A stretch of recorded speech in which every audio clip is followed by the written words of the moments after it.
Значи, секако дека тие постапки ќе им се даде приоритет за да може да добијат крајна завршница. Не може да се развлекуваат работите до недоглед. Значи, што ми започната постапката, мора да се заврши. До кога би можеле да очекувате дневните на таква развршница сега, оптимално? Па сигурно до предгодишните одмори не. Меѓутоа на есен сигурно дека ќе се зафатиме најсериозно со таа работа.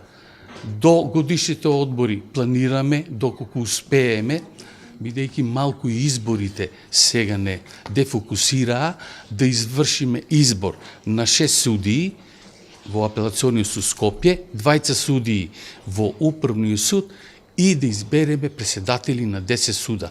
Познато ви е дека на претходната седница ние именувавме вршители на должноста, меѓутоа сметам дека ќе успееме до крајот на ова половина од годината да избереме и преседатели на тие основни судови. Тоа се 10.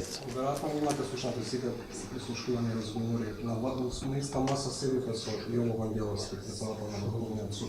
Може ли да очекуваме за такви личности конечни постапки, бидејќи слушнавме како се постапувало и во сите релевантни извештаи, да не речеме СЈО или извештаи на американската администрација, стои дека постапувале политички по политички литва. Ќе превземете ли конкретно нешто против такви судии кои се посочени со прст? Секако, значи, по функција, член на Судскиот совет е и преседателот на Врховниот суд и министерот, независно тоа дали е Јово Вангеловски, Киро Здраве или било кој. Поради тие причини се повикуваат на седници на Советот и преседателот на Врховниот суд, исто така и министерот за правда.